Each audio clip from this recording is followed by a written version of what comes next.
help it that you popping and they stopping. You can't help it that you packing and they lacking. You can't help it that you great and they late. You happy and they crappy. Ain't got nothing to do with you. That's a damn problem. That's a damn problem. That's a damn problem. Ain't got nothing to do with you. That's a damn problem. That's a damn problem. That's a damn problem. Ain't got nothing to do with you. That's a damn problem.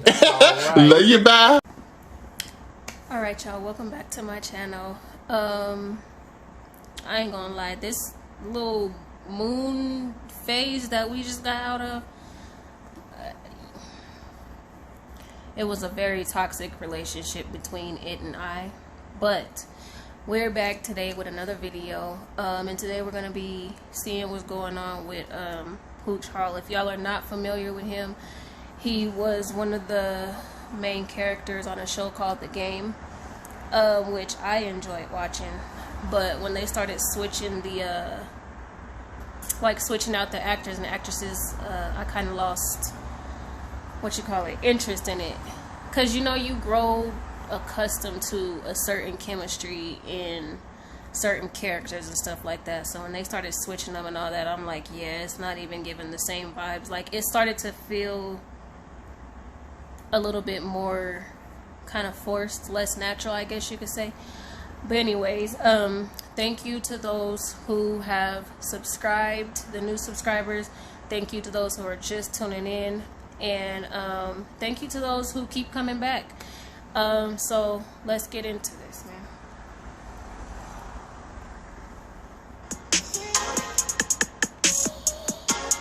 In 2006, the CW network gave us a much-needed break from the reality shows that were flooding our TVs by debuting The Game. As Derwin Davis, Marion Pooch Hall nailed the role as the football wide receiver, and fans were instantly drawn to the storyline of his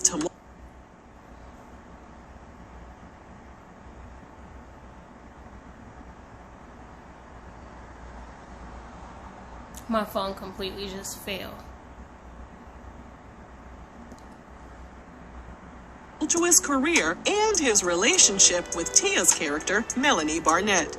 Although the show helped launch the CW network, the series was canceled after 3 seasons. But after a 2-year hiatus, it was picked up by BET and the cast resumed filming in Atlanta. The 4th season's premiere episode raked in 7.7 million views.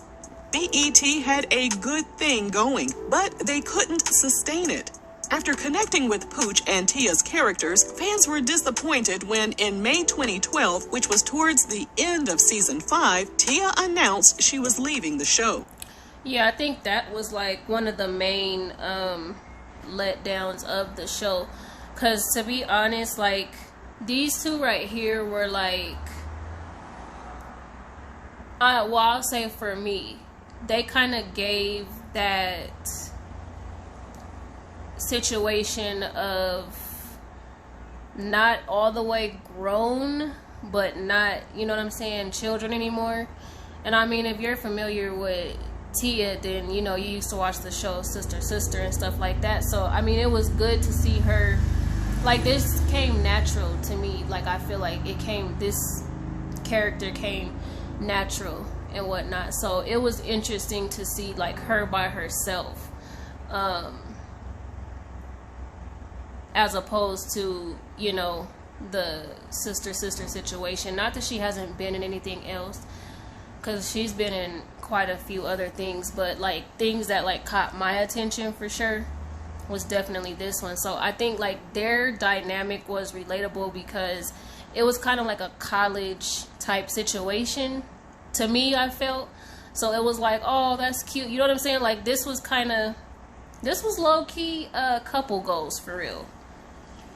I don't know if they ever hashtagged these two characters as couple goals, but it definitely, you know what I'm saying, it definitely did give couple goals for real. Right now, I can tell you that it was definitely a mutual decision. Okay. And I have so many other things going on right now. Days later, BET released a statement that Pooch wouldn't be returning either. At first, it sounded like an amicable business decision, but that wasn't the case. Yeah, Following that's his what I thought, departure, too. Pooch's life went into a downward spiral, and he has accused BET of shutting him out of opportunities. He told our friends over at Donna Jones Live, Well, you know, things happen. Absolutely. So, with that being said, I can't, cry over spilled milk. Right. I have to do Pooch. you already know this is about to be some mess, so scoop up something to munch on at Yeah, I felt too, when they announced that these two weren't gonna be on the show anymore, I kind of felt like, I don't know, it's one of them things like how we talked about with,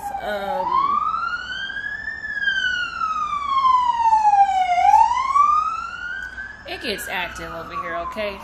But anyways, what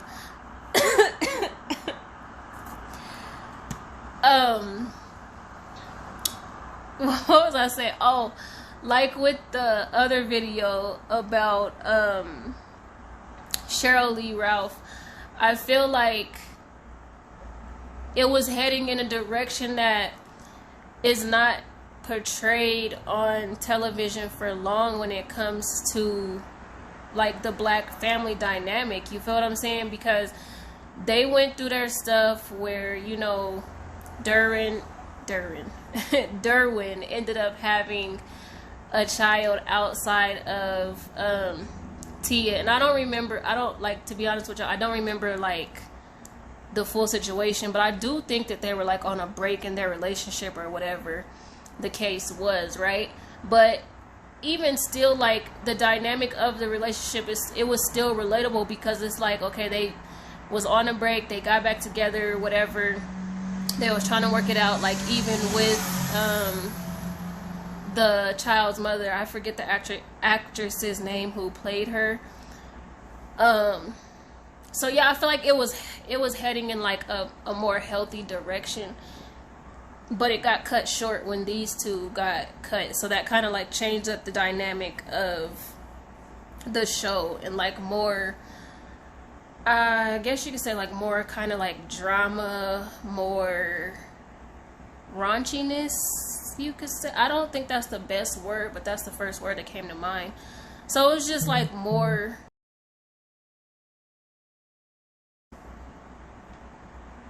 I'm gonna read that later. But yeah, anyways, y'all get what I'm saying. The dynamic changed. You feel what I'm saying? For me, so, and I'm pretty sure for a whole lot of other people. So it just became a situation where it wasn't we didn't want nothing to do with it after that.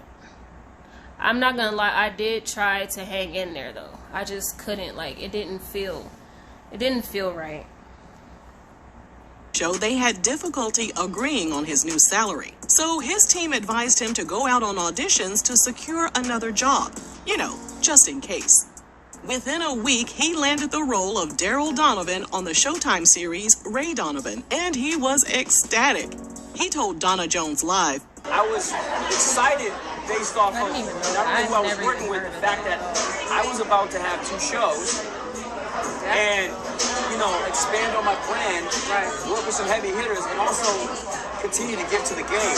Showtime was aware of his commitment to BET, and they were willing to allow him to appear on both shows simultaneously. Showtime even discussed the idea of his Ray Donovan co-star, Jon Voight, making a guest appearance on the game.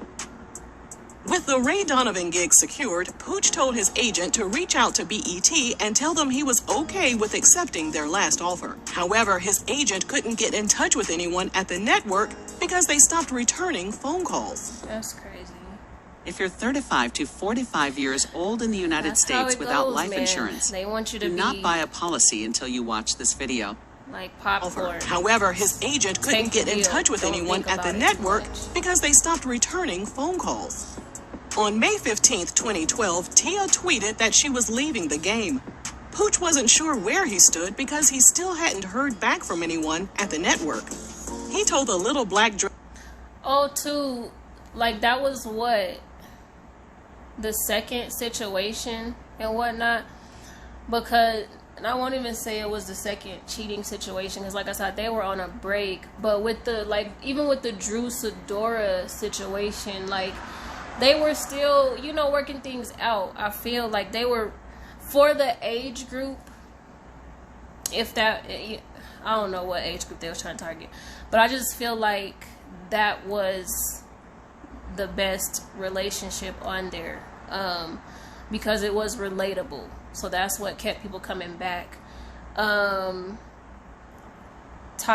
I feel like she was, like, her position was relatable as well, but it wasn't along the lines of relationship wise until she got with Pookie. You feel what I'm saying? Then it became like she was more relatable for as I got older and I was watching like reruns and stuff. You know what I'm saying? Like, each character was kind of relatable all around, but ultimately Melanie and Derwin were the most relatable in my eyes. So yeah, it was like a slap in the face. I don't know, like, I didn't know he was in something else. Like, the show that they just mentioned, I never heard of that. I don't know, y'all can let me know if y'all have, but I had never heard of that, for real, to tell you the truth. I thought he just disappeared off the face of the earth after this, for real. This podcast that he really didn't want to leave the game because of all the perks. He added, "When you start making that type of money and getting that type of love, I was literally like the mayor of Atlanta." But he also knew that BET had a history of demanding loyalty from its stars. And once the network heard he landed the role on Ray Donovan, they cut him off in more ways than one. Not only did they decide not to renew his contract, but Pooch said that for several years, the network blacklisted him. He went from being their star to the network no longer. See, too, like, that's another reason why it's important, once again, to read contracts, to be honest, because it's like even the most simplest of contracts that state different things, but like, you'll know what it's talking about if you know how to keep an eye out for certain things. Like, they pretty much, I guess they could say, created that character, you know what I'm saying, on that show. So my phone finna fall again. So for it to be a situation where I don't know what his character was on this other show, Ray Donovan, I don't know what his character was, but it's kind of like, you know, when it comes to like these networks and stuff, like, they have an image of what they want you to be like, you know, and it's kind of like finding a hidden gem, or like some rare gem, you know, like, they don't want you, or they don't want their characters or their, you know, people or whatever to go out and share that with nobody else. Like, no, you can't be that for nobody else. Like, that's why I feel like that's why you see a lot of these people like switch up their characters that don't fit them, or like, you know, be in roles that don't fit them, because something in the contract says, like, I just really feel like something in the contract says, no, you can't go, you know, be a similar character over here or whatever like that, you know what I'm saying? And I don't know if Pooch Hall was in too much like before the game, but, you know, if you grew up in that type of situation where you're dealing with, you know, networks and stuff, like, they don't want to share that, you know what I'm saying? Like, it's like their baby in a sense, I guess. I don't know, man. Let's get back into it. Inviting him to their events, like the award shows. Pooch admitted that the way BET shut him out and slammed the door in his face made him feel like his own people were rejecting him. He admits that the entire incident almost led to depression. He added, "I don't care how tough I am, a guy or whatever, man. We have feelings, and certain things hurt us and bother us. And you know, we're not indestructible." Right. He moved forward with his career and was greeted with open arms on the set of Ray Donovan, which made its debut in June 2013. He told Vibe.com that being on Showtime was a better situation because they showed him so much love and they didn't feel threatened if he wanted to explore opportunities with other networks. When the game asked him to make a guest appearance, including on the 2015 series finale, Pooch was honored. He told Talk Nerdy With Us website that it was the equivalent of LeBron James returning to the Cleveland Cavaliers. The fans were excited to see him and Tia back on the show for one last time. But little did they know, Pooch was struggling in his private life. And it all came to a head on October 3rd, 2018. Why don't you own apartment buildings? I don't remember Seriously, hearing much why don't about you own him these big afterwards, apartment though. buildings? I think I was you might be getting him thinking and right now, well, Columbus Tyler, short, my word, it's because I don't mixed have up, millions though, and for a millions and minute. millions. October 3rd, 2018. Pooch was driving in Burbank, California around 7:30 p.m. with his 2-year-old son on his lap.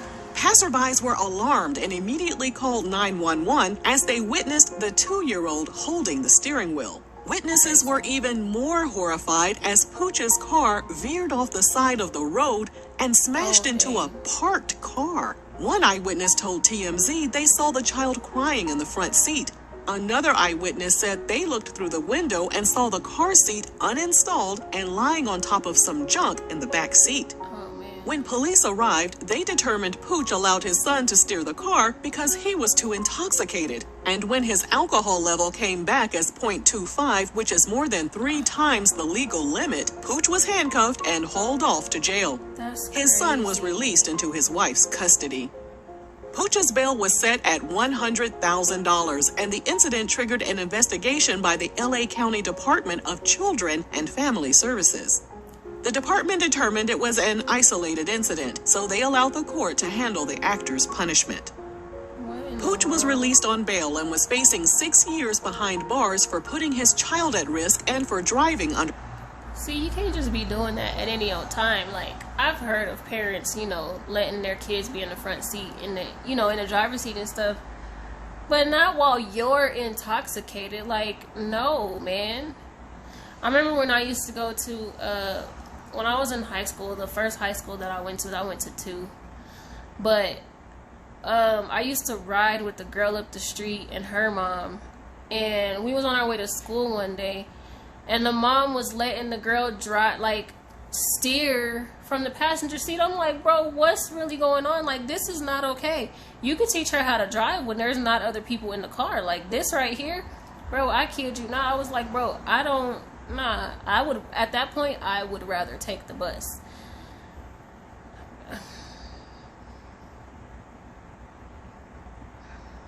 I really thought we was gonna die one of them mornings. I don't think I ever told my mom that either. Nah, I didn't tell my mom that because I don't think she would have let me steal, I don't know. She might have, because she didn't. I think she was, I don't know what she was doing. Working something, I don't know, in school. Something. I just know that, no. I mean, even though this chick was sober and we were in high school, no. I mean, you could no, I don't even think I would have been okay. Because I still have an issue with, if I know you're younger than me, I really don't. I have an issue being in the passenger seat for real. It terrifies me. And I don't know if that'll ever change. Anyways, let's get back into it. The influence. On October 28, 2018, he pleaded not guilty and informed the judge he had entered a rehab program. But the judge wasn't satisfied with that. Pooch was required to stay in the treatment program for the next 2 months. After that, he was ordered to enter an outpatient program and attend at least 2 Alcoholics Anonymous meetings a week. He was also instructed to get an ignition interlocking device installed in his car so he wouldn't be able to drive if the test detected too much alcohol in his breath. Thankfully, while all this was... Now, see, I have heard of people's cars being like that. And y'all can go finish watching the rest of this. I just had came across this video and decided, let's watch it together. But yeah, my stepdad's friend, they said he used to have to do the breathalyzer before he could drive. And his car still ended up getting stolen in a parking lot one day. I don't know if he had to have left the car running. But at the end of the day, I don't know. Y'all can go check out the rest of this video. It's on Real Reality Gossip, and I come across a pretty decent amount of their videos, so you know, that's why I figure, hey, let me share some with y'all of what I see interesting. But y'all go check them out. They have updates on, you know, I'm pretty sure a lot of y'all's favorite people. But yeah, we're gonna end this here, and thank y'all for tuning in. Love y'all, man. I'll catch y'all in the next one.